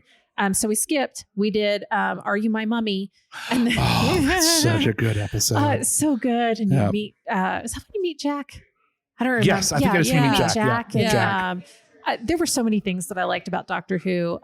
If anybody dares to come out, well, actually, there were people with Jodie Whittaker's that were like, it's PC. They've gone woke. I was like, it's always been woke. Oh my gosh, sci-fi has been political since day one, and anyone doesn't realize that wasn't paying attention. I was like, did you miss when Captain Jack, the first time you see him, he smacks a soldier's butt and makes and then it's alluded to that at some point in Ten's life, or at some point in the thing, that he was in a relationship with, they kind of just put it in there that he had a relationship with him somehow. And then at the end there, he like hooks him up for the Lonzo. With the Lonzo. Titanic. I was like, I love that. And so we that did. callback was amazing, wasn't it? So good. We did that one. And then I took him straight to The Day of the Doctor. Or not The Day of the Doctor. Is it Christmas Day? No, Christmas Invasion. That's good. So Ten's first full thing. Yeah. And he was, I think he got it less because he was fine with it. And then we skipped right to 11. So I've got to take him back through. It's like trying to take him through Supernatural. I'm like, can we start 6 seasons in? Yeah. Because the first 4 are painful. Yeah. I mean, I started with 11 because I just happened, I started liking it just because I happened to be like sick home from school or something. And I was laying on the and they had a marathon on TNT, and I flipped it on. I was like, "What is this?" And it was like I think it was at the beginning of Matt Smith's run. And so I like binge watched the entire first season of Matt Smith's, and I loved Amy and Rory so much. Love Amy and Rory so much. And so then I went back and started watching the entire thing. I loved the overarching thing that they always had, which is Rory always thought that Amy was talking about the doctor, and Yeah. Amy was always talking about Rory. About No Rory, matter yeah. what it was, she was always talking about Rory. But that's where our first dog's name came from. Is she's Stormageddon. Oh, God. Because when we got to 11 and we're watching the second Corden episode, and my husband looks at me and goes, "If we ever get a dog, we're naming it Stormageddon. I don't care what boy, girl, I don't care." And so we got her, and that was her name. And people are there's a handful of people who get it when we like take her someplace or register her someplace. Isn't it great when like you spot a nerd in the wild off something subtle like that? You know, that's what, when it's winter, I'll wear the scarf just out. I'll just wear it. So people are like, "Oh my God, it's Megan." I'm like, yes, my people. Absolutely. Yeah. I should take a picture of it. We saw it. We get it at Gen Con, and it's got a picture of a Dalek on it, and it says, "Oh my God, R2D2. I love Star Trek." Oh yes. That's I'm always a like- good one. I'm like, let's fight. Let's Yeah. start a fight. Yeah. Three different Three different genres. genres. What's your favorite fandom? Fandom? Oh my gosh, that's so hard. I mean, I'm a Star Wars kid from way back. I still remember being a kid, you know, being taken to the original Star Wars. So that's probably my deepest core fandom. But I love all the stuff they've done with Marvel lately. And I also just love to play games. Of all the fandoms, like gaming is probably my biggest thing because I love to interact with people and take people on a journey. I love to DM for people and, you know, and play a game. I'm especially with people who've never played. I've got two groups I'm running right now, both of which are people who are involved in the church and they'd never played before, and so like we're going on this adventure together. And That's fantastic. yeah, so yeah, it's a lot of fun, and then I do the voices and everything and all the I craziness. love Dungeons so. and Dragons. I Oh, love yeah. that you DM. That's amazing. No, absolutely. I 'Cause never that's a job. understood it. I maybe I'll have to like sit in one time because Have you never played? No, because I was like, I'm like, who just makes up the rules on the way? No, you don't make up the rules. You make up mean, the story. That's right. You make up the story, but you don't make up the rules. But I found that when I played, people would get mad at me because the characters I picked, I like to pick people or characters that were very a departure from who I am in real life. Yeah, that's what you should always do. Right. So I was always like chaotic neutral, and I was like a thief and an assassin and a rogue and like all these things. And so then when I did what my character I thought should be doing, Yeah. they were like, get mad at me in real life. And I'm like, no, but that's my character. I didn't like, why would you steal from me? It was my character. So Yeah. this group that I just mentioned, that one of them is the dad in this group, and he wanted to play something wrestling inspired. Okay. So we created this barbarian that we call Professor Stinky Strumpet, and I even painted him a little miniature that looks kind of Hulk Hogan-esque with the mask and everything. And they were in this fight where they were fighting this creature, and everybody else was trying to get the door open and escape because I set it up to be as a fight they could not win. They needed to think and run. So they're trying to get the door open, and they get the door open. I'm like, and they're like, "Come on!" He's like, "I can beat it," and like I'm like, "You can't." And he kept staying in the fight, and he got down to like one hit point, and like everybody grabbed him and dragged him out the door. And they saved him. And I looked at him and said, "I have never been so pleased and angry at a player in all my life. You played that totally as you should, but I hate to kill players." So I would have done it. If the dice killed him, the dice killed him. But it's just, I love the fact that it's cooperative storytelling that's at its best. And people go in a direction you weren't expecting them to go and do something you weren't expecting them to do. So it's like, it's on me to try to, okay, well then we'll go over here and we'll do this then. But yeah, if you've never played, that would be fun. That'd be a fun podcast. So We'll play a game and So Gen Con is basically to find, like, we do board games, and that I come home with so many board games. There's two of us, and we have a hard time finding people to do board games. So we started buying 2-player ones at least. Anyway, the most recent one he bought, I'm like, it's going to take us 3 hours to play, and I'm not sure I'm in for it. But Gen Con is so it was originally developed around not board games, but Magic the Gathering. And then it's 53 years old, the convention. And they're going to stay in Indianapolis for right now. But I think they have like a 20-year contract. Magic the Gathering. So that's huge. Card trading games. And then D&D. And there are so many, like, I didn't realize you could make so many different kinds of die and towers and, I have a whole merchandise. But the books bucket. were what I was like, people write stories. Oh yeah. Mm-hmm. And I'm like, this is great for somebody who has no imagination. This would be fantastic. Yeah. But and there are not even repeats. Like you go to vendor after vendor and they don't even have the same publisher or whatever. And I was like, you could spend so much money there. We spend a lot of money there on not Magic the Gathering or D&D. Yeah. And as someone who hyperfixates and swaps hobbies and games every 5 minutes, it's a dangerous place for me to go. Oh yeah. I have so many things that I do and fun. And you said towers, like Yeah. Is that a dice that's tower? a dice tower I made. Nice. I made that. So It's a castle tower. it's with a big skull on it. So yeah, it's stuff like that. Very cool. And yeah, I do like the Very cosplay indie. and all that stuff. Yeah, I love Indiana doing stuff like Jones. that. Yeah. And you mentioned the miniatures. I've bought the miniatures too to paint, and so you have your little character. Yeah, like there's My two of husband my printed little out guys. 3D printed a Nice. keep. Oh, And I only we don't play D&D, and I've only 3 years after he printed it at my request because I thought it was pretty. I have still not. I started painting it, and this is 2.5 years later, and I hyperfixated, painted 3/4 of it like I was getting shadows. I am not artistic. Like I've set up my my lamp. And Yeah. I was like, okay, so here's where the shadows are going to. I have the concept of what you should do when you paint something. And I got to the point where I was supposed to do the top and the tower and just bailed. It's sitting in my closet on top of a bucket of acrylic paints. That the last time I touched those was when I was painting Sally's dress for A Nightmare Before Christmas Oh. cosplay.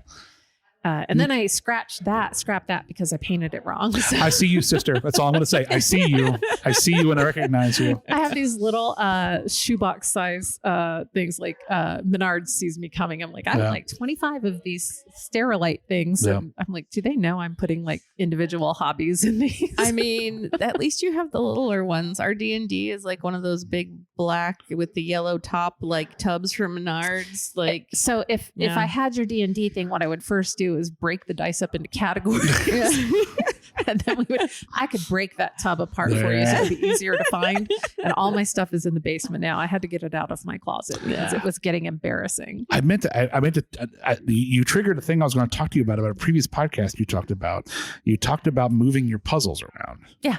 Have you seen puzzle rollers? yes, I have one. You have one. The Okay. inflatable with the roll. The thing? inflatable thing, yes. We got one a few months ago, and I was like, oh my gosh, I want to tell them about puzzle rollers. Yes. It's the best thing ever. I have a small one. I think Honey got me one that was like for 500 pieces. Oh, also, I did not realize that when you buy a 2,000 piece puzzle, there is a 1,000 piece version of it.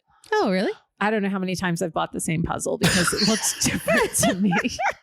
Oh, and then there's the thing where I was home on FMLA and I bought a very pretty puzzle. I loved it. Did not read the dimensions. It's miniature. Oh. It was Oh, like no. 8 by 8. Oh, no. To where I had to get the magnifying glass, yeah. the craft, so that I could Yeah. see it because my eyes aren't what they used to be. I have magnifiers I wear from when I'm painting, so painting my minis. So yeah, But yeah, I'll have to do that because I haven't done puzzles in a while. You think that here, what am I 2 months into semi-retirement, even though I have to go back to work, that I would be doing puzzles. But now I've found that I won't do anything. Well, it's funny. Just out of principle, I'm not doing anything.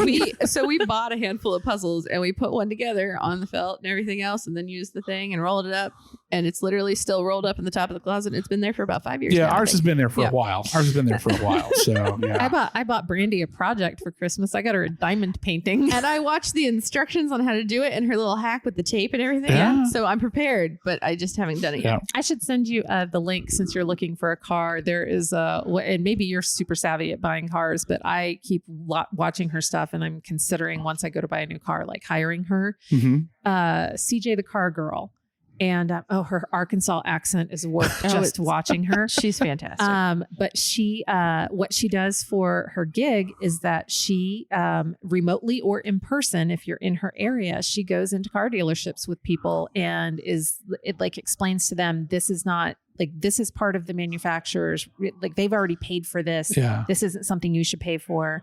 The number of people who pay for the protective wrap around the car while it's transported. And she's like, they were going to do that anyway. And she goes through it with them. And I've gotten so many tips from her. I'll probably watch a few more. I mean, I'm pretty much getting another Honda Odyssey because I love them. Mhm. I love the ride of them. They're reliable. I'm sure that the one I had would have gone for another 100,000 miles if I hadn't slammed in the back of a Ford 350. And it was like, what was that? And Yep. my car was like, Thankfully, oh. you weren't decapitated. Yeah, exactly. Oh yeah, I'm grateful. I'm grateful to be fine. Metal and plastic can be replaced. I'm fine. But yeah, I'll probably be going down that road Yeah. again. I looked at one that was blue, so it could be a TARDIS, but I didn't like the features on it. No. That would be awesome. I mainly, there are so many reasons why I have to go back to work. One is so that I can finish. This is a Doctor Who sleeve. Oh my goodness! I thought I saw the angel peek up. And you So got the I have 11, 12, 10. Yes. And then on my elbow is Hello Sweetie and Hi Gallifreyan. Oh my gosh! So, and then Yes. we're going to add hash marks, Run You Clever Boy and Remember 1, 2, 3. So Nice. the Wi-Fi password. And there's a couple of other things that we're going to add, but she needs to start filling in the That is galaxy. tremendous. This I love hurts so that. bad. The fez, but fezzes are cool. They are. So I wear fezzes now. Yeah. But yeah, that's part of the reason why I'm going back. And if I could get a car that was wrapped as a TARDIS, Oh. now I'm going to have to float that out to the husband. Like, There you can go. I get a Telluride and can we wrap it as a TARDIS? They have wraps that you can wrap your refrigerator and make it look like a TARDIS. Yeah. I'm going to have to do that. Did you guys, do you know who Chris Hardwick is? Yeah. Oh yeah. Okay. Yeah. So before his scandal, and he's, so if anybody on here doesn't know who he is, he was the dating game, the dating thing on MTV Oh, what with was it Jenny. called? Singled McCarthy. out. Singled out. Singled out. Singled out. That was back when he was like an alcoholic or whatnot. But he Best friends with Will Wheaton. Yes, Mhm. he got he cleaned up his act. He started the Nerdist. They've since separated. He has the ID10T podcast, which is my favorite thing. Yeah. And then married Lydia Hearst. Yep. Which, if you listen to one of his podcasts with Daniel Radcliffe, they're talking about Citizen Kane. Yeah. And Daniel Radcliffe goes, "Do you watch it with your wife?" He said, "No." Nobody in the family finds it amusing.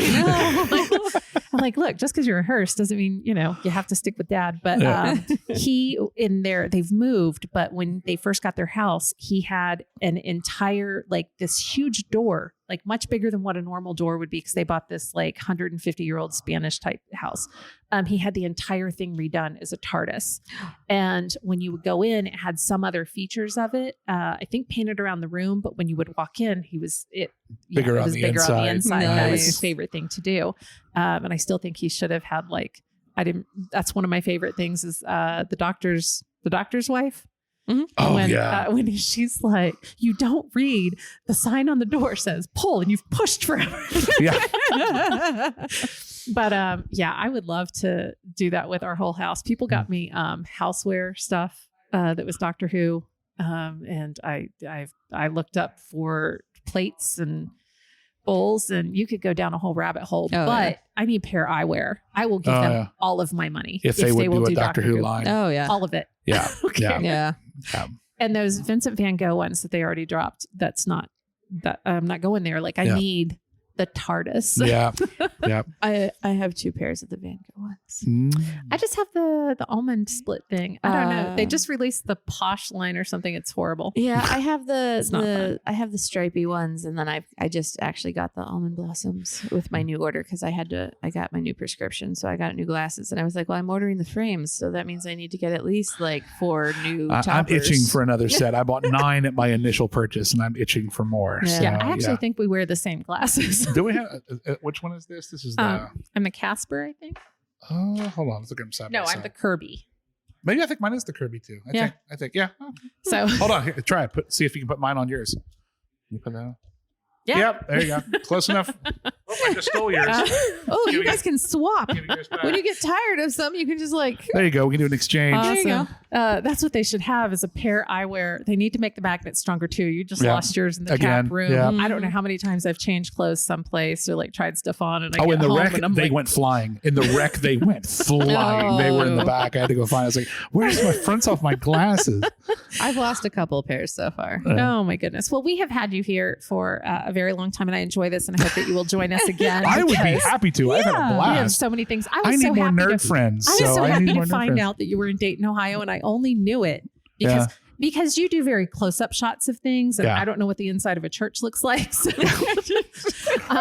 And so I could not figure it out. And then you posted a video of the rest in peace. Yes. The Frisch's Rip on Frisch's. Dixie. Rip Frisch's. It's not closed. Aw. And it said, we have chicken tenders. They're juicy. Yeah. And I was like, that's near my house. And now it Sweet. says goodbye all. And Yes. it's so depressing. So many people were Aw. like, they closed without any warning. I'm like, there were only 4 cars Yeah, there ever, it was and plenty 3 of warning. them, Yes. there's still that white car for sale. Yeah. Yeah. I don't know if They it's told for sale. people I think that it's just we're like there. Yeah. patriotic. It was around the corner from the church, and I ate there a fair amount, but it was all you were always waiting forever Yeah. for food. My dog And God love daycare him. is down the street, but that's where my grandparents lived in Oakwood. And that's Oh, where do you, we would do you go to always train go. your pup? Yeah. Yes, we use train your pup too. Oh, my yay. goodness. Yeah. Our dogs have probably played. Our dogs are Monday dogs, so I don't know. I feel embarrassed about our dogs. No, I do because, too. I do too. We have a hound dog that they're like, she barks all the time. And Danielle told somebody, Mindy wants wants Tilly to be in the back. They're working on barking. I'm like, she's a hound dog. She's going to bark. And Yeah. so when I went back in, I'm like, can you please put to the manager? I was like, can you please put her back in the front room because she's crazy and playing with the little dogs isn't helping her. Mm. And she was like, yeah, we were told you didn't want her up there. And I was like, no, I want her tired when she comes up. She's obnoxious. Yeah. Ours are too. But I love it. So no, I was so happy to find out that you were in the area, and I Yeah. appreciate you reaching out. And Happy to. Yeah. I am so happy to have the spirit that you put out onto TikTok. It Well, can thank be a cesspool sometimes. Yes. So One of you the get your reasons I do what I algorithm do, right. trying to be some positive out there. So I definitely appreciate it. I just want to give you this opportunity. Is there anything that you would like to leave us with, or anything you would Ooh. like to promote? Well, I mean, you can always follow me on Twitter at RevenGeek, REVNGEEK. And that's also, I'm also on, I mean, I have a Twitter handle with that. I don't think I've touched it. Same thing with Instagram. I'm on Instagram a fair amount with that. And I'm working on getting RevenGeek.com up. That's going to be some video resources, but it's so early in its infancy. I don't even have the old bad GIF of the guy working on the construction site on it yet. It's just, it's in the works. It's I got to get to it. I don't know. I think, what would I leave you with? I mean, I always say that the world is better with you in it as my catchphrase, but I really mean that. I meet all kinds of people all the time through this, and people who, you know, come from lots of different corners of their life. And I'm always thrilled to get to know somebody new. I'm on the Myers-Briggs, I'm a raging E. So, I think you offered to me today. You're like, I know you've been through a lot. If you need to not do tonight, I'm like, you don't understand. Going and getting to hang out with 2 people I barely know and talking and laughing is like the best thing in the world for me. I love it. Let's do it. But yeah, my life is better from all the people I get to know and the different people I get to know. And, I was very blessed I had a grandfather who insisted that we kids see the world. And we never got outside the United States, but he took us to lots of places and had us meet different people because he was like, meet more people, you'll be less afraid of them. And I kind of try to do the same thing with TikTok. I try to meet more people so I'm less scared of them. And I do my best to love them first. I do my best. I very much use the Patrick Swayze, be nice until it's time not to be nice Yeah. attitude. But yeah, the world can go a long way if we would just see if we got something in common first and make it about a discussion, not about an argument. And we'll get a whole lot better. And with that, I love you all. Thank you for having me. And I hope I can see you again real soon. The world is better with all you all out there in it too. Thank you so much for Thank joining you. us. Brandy, where can you find us? Instagram and Twitter at DBBL_podcast and Facebook and YouTube at DBBL podcast, or our website is dbblpodcast.com, or you can email us at dbblpodcast@gmail.com. But as always, Mindy's on Twitter, so 2 people. Thank you very much, Brandy. I appreciate you being here. Cliff, I appreciate you being here. And thanks for joining us on the podcast. Cheers. Yeah, it's not a requirement to be drunk or curse on the show. It's just we have potty mouths. So It's okay. Be yourselves. Do not feel you have to filter anything we for have me. professional. You're going to have to cut that because I just stopped abruptly. So I don't know. I feel like that's pretty. It's all right. That's who we are. It's fine. Is that God calling? Is God calling? I hear a voice. Okay, I have to ask just because I just noticed this and it's a little off topic and Oh. random, but do you have pair of eyeglasses? I do have too? pair of eyeglasses too, yes. Yes, we're in the pair club here. Yeah. We are. I was listening to a previous episode where y'all mentioned your pairs. I'm like, I got to make certain my pairs are on point tonight. So I was like, do I go with the white or the green to go with my T-shirt? I don't know. I was love coordinating. Yeah. So Yeah. I love them. Yeah. That thing they said, TikTok made me buy it. Absolutely. So yeah, I got them like everybody else did.